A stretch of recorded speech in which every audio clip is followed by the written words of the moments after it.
लिखो भाई महाराणा प्रताप। मैं थोड़ी सामान्य जानकारियां लिख रहा हूं, उतारिए फिर अपने बात करते हैं।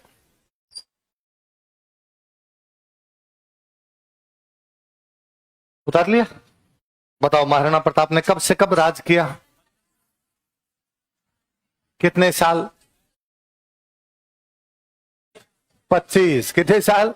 लिख लो, उसके आगे 25 वर्ष क्वेश्चन पूछा हुआ है, वहां निकलेगा नहीं तुमसे। लिख लो 25 वर्ष। 195 से 72 माइनस 97 से 72 माइनस करोगे ना तो 15 हो जाएगा। एग्जाम में आ जाता है ऐसा। जन्म कब हुआ बताओ? 9 मई 1540। कब जन्म हुआ? एक तो मैंने आपको बताया था कि 1540 तक उदय सिंह कुंभलगढ़ थे, तो 1540 में यदि प्रताप का जन्म होगा तो कहां पर होगा? कुंभलगढ़। जो आपने हिंदी कैलेंडर होता है उसके अनुसार जो तिथि है वो कौन सी है? ज्येष्ठ शुक्ल तृतीया विक्रमी संवत 1597। दोबारा बताओ। ये मेरा पहले भी बताया होगा कि विक्रमी संवत 57 साल आगे होता है। कितने साल? तो 1540 में 57 जोड़े तो 1597। महीना कौन सा था? ज्येष्ठ का। चंद्रमा का कैलेंडर है, 15 दिन चांद दिखता है, 15 दिन चांद नहीं दिखता। चांद दिखता उसको बोलते हैं शुक्ल, दिखते हुए 3 दिन हो गए, तो ज्येष्ठ शुक्ल तृतीया। कैलेंडर का नाम विक्रमी। साल कौन सा चल रहा? 1597। तो विक्रमी संवत 1597। कहां पर जन्म हुआ? तो कब जन्म हुआ दोबारा बताओ? 9 मई 1540। ज्येष्ठ शुक्ल तृतीया विक्रमी संवत। बचपन में हमने एक कहानी पढ़ी कि पन्ना दहाई चंदन का बलिदान देते हैं, उदय सिंह को घास फूस की टोकरी में डालकर लेकर जाते हैं। किसमें? तो उदय सिंह छोटा सा बच्चा था और उसको घास फूस की टोकरी में डाल के वहां से ले गए। वो घटना 1536 की है। कब की वो घटना? 1535 में तो साका है, दूसरा साका 1535 है, उसके बाद की घटना है। तो कब की घटना है? 1536। मतलब 1536 में उदय सिंह इतना छोटा सा बच्चा है, उसको घास फूस की टोकरी में डाल के लेके गए, और 4 साल बाद छोटे से बच्चे के बच्चा हो गया। तो वो जो बाकी कहानी है उसमें जो छोटे से बच्चे वाला है वो हमने जोड़ दिया अपनी तरफ से। उदय सिंह की उम्र उस समय 15 साल थी। कितनी थी? क्योंकि उदय सिंह का जन्म हुआ है 1522 में। अब यदि 1522 में हुआ तो 1536 में 14-15 साल की उम्र है, और यदि 15 साल की उम्र है तो 1540 तक 19 साल है। 19 साल में तब ताबर होते थे। 17-18 की शादी होती तो 19-20 में ताबर होना तो कोई बड़ी बात नहीं थी। तो अपने याद रखना, छोटे बच्चे वाली बात पे ध्यान देना नहीं है। पिताजी का नाम क्या था? उदय सिंह। मम्मी का नाम? जयवंता बाई सोनकरा। बचपन का नाम? मेवाड़ साइड में हर छोटे बच्चे को किका कहते हैं। बापा रावल भी छोटा था तो किका, महाराणा प्रताप भी छोटे हैं तो किका, कुंभा और संगा भी छोटे थे तो किके। 2 हो गए तो किके हो गए। तो हर छोटा बच्चा क्या हो जाता है? किका। जैसे पश्चिमी राजस्थान में हर छोटा बच्चा गीगा क्या हो जाता है? इसलिए गाने आते हैं, गीगा थारो पालनो घड़ा द्यू सामी साल में, कोई आवतड़ा जावतड़ा बाबोसा झोला देसी रे। तो गीगा थारो पालनो, गीगा मतलब छोटा बच्चा। लड़का हो तो गीग लो, लड़की हो तो गीगली। ये ठीक वैसा है जैसा सिखों में हर छोटा बच्चा काका। हर छोटा बच्चा हो तो क्या होता है? छोटा बच्चा है तो काका, और छोटी बच्ची है तो काकी। और उनमें तो कई बार बड़ा हो जाता है फिर भी उसका नाम क्या होता है? काका। बग्गे बग्गे बिल्ली आंदा की करूंगी, बल्ले बल्ले बग्गे आंदा की करूंगी। वो जो सिंगर उसका नाम क्या है? काका। बड़ा हो गया फिर भी उसका नाम क्या है? तो बड़ा ही साधारण सा नाम होता। तो वैसे वैसे अपने मेवाड़ में हर छोटा बच्चा क्या हो जाएगा? रानी का नाम क्या था? दे का मतलब देवी। अजब देवी पवार है ना, पर वो पूरा नहीं लिख के अपने वाले क्या लिख देते? अजब दे पवार। आगे बात समझ में? महाराणा प्रताप सबसे बड़े बेटे थे उदय सिंह के। सबसे बड़ा बेटा ही राजा बनता था, पर राजाओं की समस्या एक और थी। राजाओं की खूब सारी रानियां होती, कई बार किसी रानी की राजा से ठीक बनती, उसका बेटा छोटा होता, फिर भी वो उस बेटे को क्या बनवा देती? उदय सिंह की एक रानी से ठीक बनती थी, उस रानी का जो बेटा था उसका नाम था जगमाल। क्या नाम था? और उदय सिंह मरते मरते बड़े बेटे को राजा नहीं बना के गए। राजा किसको बना गए? देखो, राजाओं के टाइम में एक नियम हुआ करता था कि वह बेटा जो राजा बनेगा पिता के अंतिम संस्कार में भाग नहीं लेगा। बताओ क्या बोला मैंने? राजा बनेगा, पिता के अंतिम संस्कार में भाग, बाकी बेटे अंतिम संस्कार में जाएंगे, पर जो बेटा राजा बनेगा वो राज तिलक की तैयारी करेगा। हम जब तक तेरे पिताजी को जला के आ रहे हैं, अंतिम संस्कार करके आ रहे हैं, साफा बांध के तैयार रहे, आते तेरे क्या करेंगे? क्योंकि राजा की सीट कभी भी खाली रहनी नहीं चाहिए। तो अब अगला राजा कौन बन रहा है? जगमाल। तो जगमाल अंतिम संस्कार में नहीं जाएगा। प्रताप, शक्ति सिंह, ये जो बाकी जीते भाई थे पिता के अंतिम संस्कार में पहुंचे। अंतिम संस्कार कहाँ हो रहा है? गोगुंदा। वहां गोगुंदा में जनता आई हुई है, मेवाड़ के राजा की डेथ हुई है, बड़े बड़े सामंत जनता सब इकट्ठी हो रखी है। और जनता ने वहां देखा कि वहां महाराणा प्रताप खड़े हैं। कौन खड़े हैं? तब तो प्रताप महाराणा नहीं बने, कुंवर प्रताप। तो कुंवर प्रताप वहां पर खड़े हैं, प्रताप वहां पर खड़े हैं। और जनता में आपस में कानाफूसी होने लगी। अरे नियम तोड़ दिया, प्रताप सबसे बड़े हैं, सबसे बड़ा तो राजा बनता है, तो राजा यहाँ क्या कर रहा है? राजा को तो अंतिम संस्कार में आना। ज्यादा कानाफूसी हुई तो पूछा जाके महाराणा प्रताप से, भाई ये क्या है, आप नियम कैसे तोड़ रहे हो? जो बेटा राजा बनता है पिता के अंतिम संस्कार में नहीं आता, आप बड़े बेटे हो, आप राजा बनोगे, आप यहाँ क्या कर रहे हो? नियम तोड़ रहे हो आप। तो प्रताप ने कहा, सॉरी, शायद आप लोगों को पता नहीं होगा, मेरे पिताजी मेरे को राजा नहीं बना के गए, छोटे भाई को बना के। किसको? जगमाल। इसलिए देख लो, जगमाल यहाँ नहीं है, देख लो भाई, हमने नियम नहीं तोड़ा। अब जब मैं राजा बन ही नहीं रहा तो मैं तो आऊंगा। और मेवाड़ की जनता ने बगावत की। मेवाड़ की जनता ने कहा नहीं। इस समय जब मेवाड़ अपने सबसे बड़े दुश्मन अकबर का सामना कर रहा है, इस समय मेवाड़ जब विपरीत परिस्थितियों में घिरा हुआ है, हमें एक योग्य व्यक्ति की आवश्यकता है। और योग्य जो व्यक्ति वो कौन है? प्रताप। इसलिए राजा जगमाल नहीं बनना चाहिए, राजा कौन बनना चाहिए? और वहां पर खड़े थे सलुम्बर के कृष्णदास चुंडावत। कौन खड़े थे? कृष्णदास चुंडावत। कहां के? वो आगे और उन्होंने आगे आगे कहा कि कौन राजा बनेगा और कौन राजा नहीं बनेगा, उदय सिंह तय नहीं करेंगे, ये तय मैं करूंगा। मैं सलुम्बर का सामंत, और सलुम्बर का सामंत मेवाड़ के राजा का राष्ट्र। भले ही उदय सिंह जगमाल को बना के गए होंगे, लेकिन मेरी तरफ से, जनता की तरफ से राजा कौन है? उस राजतंत्र में जनता किसी को राजा बना रही थी तो कौन थे? इसका मतलब प्रताप राजा बनने से पहले भी कितने लोकप्रिय रहे होंगे। अंतिम संस्कार किया, प्रताप को कंधों पे बिठा के लाए, नारे लगाते हुए, हमारा राणा कैसा हो महाराणा प्रताप। आगे जगमाल साफा बांध के तैयार बैठा था। जगमाल ने कहा, नारा चेंज करो रे, एक तो क्या लगा रहे हो? नारा ऐसे लगाओ, हमारा राणा कैसा हो महाराणा जगमाल। सलुम्बर के कृष्णदास चुंडावत ने जगमाल का हाथ पकड़ा, चेयर से उतारा और वहां पे किसको बिठा दिया? तो प्रताप का राष्ट्र तिलक कौन करते हैं? सलुम्बर के कृष्णदास चुंडावत। कहां पे? गोगुंदा। कहां पे ये सब बातें हो रही? गोगुंदा। अच्छा, राष्ट्र तिलक तो उसी दिन हो जाता जिस दिन अगला राजा मरता, राष्ट्र तिलक कर लेते। फिर कहते हैं राष्ट्र तिलक का फंक्शन करेंगे। राष्ट्र तिलक का, राष्ट्र तिलक का मतलब है चेयर पे बैठ टीका निकाल दिया, तू राजा। फंक्शन करते तो थोड़ा रिश्तेदारों को बुलाओ, अड़ोसियों पड़ोसियों को बुलाओ, पार्टी वार्टी दो थोड़े। अब फंक्शन होते हैं हमेशा राजधानी में। कहां पर होते? राष्ट्र तिलक तो वहां हो जाएगा जहां पर वो राजकुमार है, लेकिन फंक्शन तो कम से कम कहां होना चाहिए? राजधानी। राजधानी कौन सी? चित्तौड़गढ़। लेकिन चित्तौड़गढ़ पे तो अकबर ने क्या कर रखा है? कब्जा। तो अब राष्ट्र तिलक कहां करें? राष्ट्र तिलक का फंक्शन कहां करें? तो कहा संकटकालीन राजधानी में करते हैं। तो संकटकालीन राजधानी कौन सी? कुंभलगढ़। तो प्रताप का राष्ट्र तिलक समारोह कहां मनाया गया था? देखो, कुंभलगढ़ में आयोजित किया गया था। अब उसमें तो आसपास के राजाओं को बुलाएंगे, बहन बेटियों को बुलाएंगे। महाराणा प्रताप की एक बहन की शादी मारवाड़ के राजा के साथ हुई थी। मारवाड़ के राजा का नाम था चंद्रसेन। क्या नाम था? जो उन दिनों अकबर से लड़ रहे थे। चंद्रसेन भी इस राष्ट्र तिलक समारोह में भाग लेने के लिए आए थे। चंद्रसेन, अकबर को पता चला उदय सिंह की डेथ हो गई, नया राजा कौन बना है? महाराणा प्रताप। उदय सिंह ने पूरी जिंदगी अकबर की संधि नहीं मानी, अकबर की अधीनता स्वीकार नहीं की। तो अकबर को लगा क्यों ना महाराणा प्रताप नया नया राजा बना है, इससे बातचीत करके देखते हैं। तो अकबर ने महाराणा प्रताप को समझाने के लिए अपने 4 दूत भेजे। कितने? तो कितने दूत भेजे गए बताओ, नाम बताओ। अभी बांग्लादेश के राष्ट्रपति कौन बन रहे? तारिक रहमान। कौन थे? अखबार में न्यूज आई कि मोदी जी को भेजा निमंत्रण, शपथ ग्रहण समारोह में क्या भाग लेंगे मोदी जी। लेकिन मोदी जी ने कहा कि मेरी जगह जाएंगे ओम बिड़ला। कौन जाएंगे? क्यों? क्यों जाएंगे? ओम बिड़ला जी भी क्यों जाएंगे? अगले का फंक्शन है तो पड़ोसियों का इतना तो बनता है वहां पे जाके, यही है बस। से महाराणा प्रताप राजा बने तो एक बंदा बधाई देने के लिए, वो है जलाल खान कोरची। कौन है? अकबर ने कहा अपनी तरफ से बधाई दे क्या महाराणा प्रताप राजा बने, भले ही दुश्मन हो, नहीं बनती हो। बांग्लादेश दुश्मनी हो रखा आजकल, क्या है? और ये तारिक रहमान वाली पार्टी जीती, इससे भारत की कभी नहीं बनी, पर फिर भी हमने भेजा है ना। तो वैसे वैसे इधर से बातचीत करने के लिए कौन है? जलाल खान को गुलदस्ता लेके आए महाराणा प्रताप के लिए। लो साहब, आप राजा बने हो, हृदय की अनंतिम गहराइयों से आपको शुभकामनाएं। सर एक बात और थी थोड़ी, वो अकबर ने पूछा है कोई बातचीत, कोई संधि बंदी करने का प्लान है आपका? महाराणा प्रताप ने कहा तो क्या चाहते? वो जो पिताजी चाहते थे, पिताजी चाहते थे वापस आजाद करवाए मेवाड़ को। सेम समझ गए आप तो, इंटेलिजेंट। कोरची वापस गया, कोरची जाकर महाराणा प्रताप संधि करने के लिए तैयार। अकबर ने कहा कोई बात नहीं, और ट्राई करते हैं। तो अकबर ने दिमाग लगाया कि कहाँ का राजा है, राजस्थान, तो क्यों ना किसी राजस्थानी को भेजा जाए।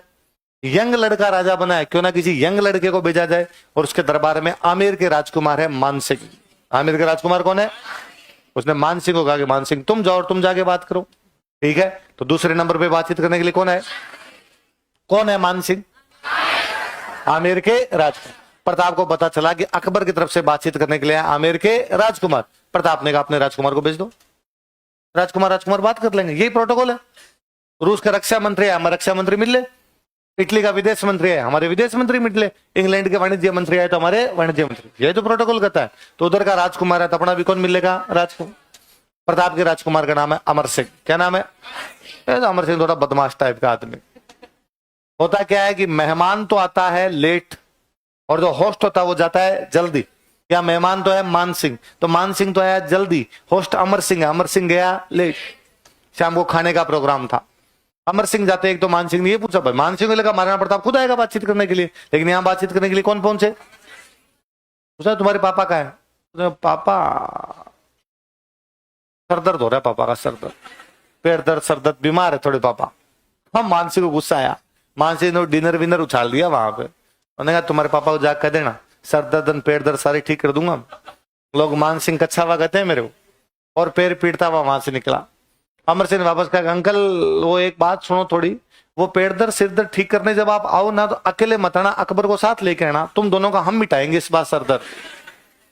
मान सिंह बड़े गुस्से में अकबर के पास गया। जून का महीना था, गर्मी में मान सिंह जब यहाँ पे आया था, और मान सिंह ने जाते अकबर को आप भी कभी सेना दो, हाथों हाथ बता दूंगा मैं उन दोनों बाप बेटों की, उनकी इतनी औकात कैसे हुई। अरे बात क्या भी, बात तो बताओ। क्या कहा महाराणा प्रताप ने? कुछ कहा ही नहीं। क्यों? तो महाराणा प्रताप मिलने नहीं आए, क्यों? तो उन्होंने कहा राजकुमार आएगा तो राजकुमार मिलेगा। तो राजकुमार आएगा, कहा अमर सिंह आया, तो उसने क्या कहा? बस पूछो मत, आप मेरे को सेना दे दो।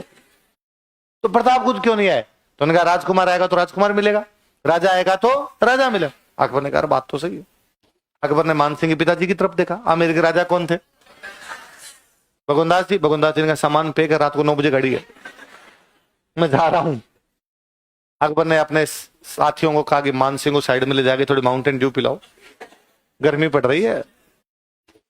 तो तीसरे नंबर पे बातचीत करने के लिए कौन है? भगुनदास जी प्रताप से मिले। आगे उन्होंने प्रताप को कहा कि प्रताप संधि कर लेनी चाहिए आपको, लड़ाई में कुछ ही नहीं रखा हुआ है, हमने भी देखो संधि कर ली।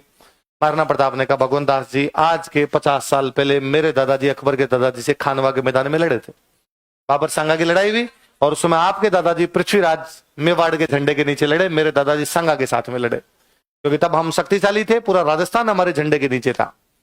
आज मान लो हम इतने शक्तिशाली नहीं है। भगुनदास जी आप शक्तिशाली हो, आप अकबर के खिलाफ लड़ाई का ऐलान कर दो, मैं आपके झंडे के नीचे लड़ लूंगा, लेकिन मुगलों के झंडे के नीचे कभी भी लड़ूंगा। भगुनदास जी का नाम प्लीज ऐसी बात नहीं करते। तो प्रताप ने कभी आते ही क्यों, कभी बेटा आता है कभी बापू आता है, रवाना इधर से। जाके भगुनदास जी ने अकबर को कहा महाराणा प्रताप किसी रूप में मानने के लिए तैयार है। अकबर ने फिर भी कहा वन मोर ट्राई। इस बार अकबर ने अपने निर्मला सीतारमन को भेजा। उसके जो वित्त मंत्री थे उनका नाम क्या था? टोडरमल जी। कहा टोडरमल जी आप जाओ। टोडरमल जी आए। टोडरमल जी ने आके कहा कि महाराणा प्रताप मैं तो उसका वित्त मंत्री हूँ, और उसके पास इतने रुपए पड़े, इतने रुपए पड़े, 1000 साल भी युद्ध लड़े तो उसके रुपए समाप्त है। तुम्हारी मेवाड़ की छोटी सी रियासत रुपए कहां से लाओगे? यदि उसे लड़ोगे तो इसमें तेरा घाटा, उसका तो। प्रताप ने कहा टोडरमल जी बिस्किट लो चाय के साथ। अकेले चाय नहीं पीते, एसिडिटी हो जाती है। और फिर चाय भाई पिला के टोडरमल जी का टोडरमल जी अकबर को जाके कहो कि लव लेटर भेजने बंद कर दे, मैं लड़ाई करूंगा, इसके अलावा मेरा और कोई भी प्लान है नहीं है। और आपने क्या क्या क्या कह रहे थे आप? वो पैसे कहां से आएंगे? तो अभी मेवाड़ के भामाशाह मरे नहीं है, पैसे कहीं से ले आएंगे, लड़ाई की तैयारी करो आप। तो जब बातचीत के सारे प्रयास बंद हो जाएंगे तो क्या होगी? लड़ाई।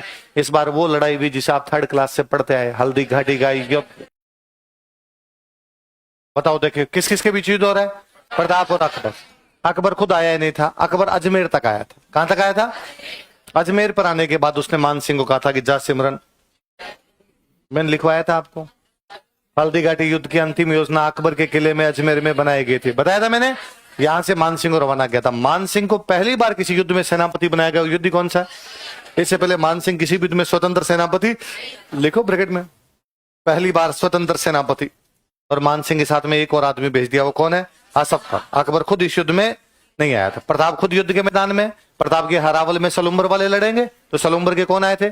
कृष्णदास चंडावत। लिखो ब्रैकेट में सलुम्बर, कृष्णदास चंडावत के ब्रैकेट में लिखो सलुम्बर। एक ग्वालियर के राजा इस युद्ध में भाग लेने के लिए आए थे, ग्वालियर के राजा रामसात तोमर। कौन है? लिखो ग्वालियर। रामसात तोमर कहां के राजा थे?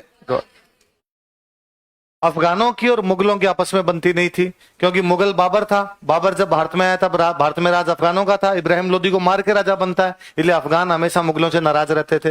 इसलिए जो मुगलों के खिलाफ लड़ता अफगान उसका साथ देते। इसलिए हमने पढ़ा कि सांगा जब खानवा में बाबर से लड़ रहा है तो महमूद लोदी किसकी तरफ था? सांगा की तरफ। यहां पता चला प्रताप मुगलों के खिलाफ लड़ रहे हैं तो हाकिम खान सूर अफगानों की सेना लगी किसकी तरफ? प्रताप। मेवाड़ में भील जनजाति रहती है, भीलों की सेना के साथ है राणा पुंजा। कौन है? राणा पुंजा। तो पहाड़ के बीच की घाटी है, पहाड़ों के बीच की जो जगह होती है उसको क्या बोलते हैं? घाटी। प्रताप अपनी यहां लोकेशन लेके बैठे हुए, क्योंकि वो जानते थे अपनी सेना कम है, मुगलों की सेना ज्यादा है। इसलिए इस घाटी में, इस दर्रा समझो पास, इस दर्रे में जब मुगलों की सेना घुसेगी तब उस पर आक्रमण करेंगे। मुगलों की सेना जैसे इस दर्रे में घुसी, दर्रे में पूरी सेना एक साथ आ नहीं सकती, ऐसे दर्रे में घुसी। मेवाड़ वालों का शुरुआत का आक्रमण इतना भयंकर था कि इतिहासकार इस युद्ध के मैदान में था बदायूनी। कौन था? वो कहता है शुरुआत का आक्रमण इतना तेज था कि हम बनास नदी के पास में, खमनोर की पहाड़ियां हैं यहाँ पे, तो खमनोर की पहाड़ियों से कौन सी नदी निकलती है? बनास। हम बनास नदी के पास में 15 किलोमीटर वापस भागे थे। शुरुआत का हमला 5 कोस हम वापस भागे हैं।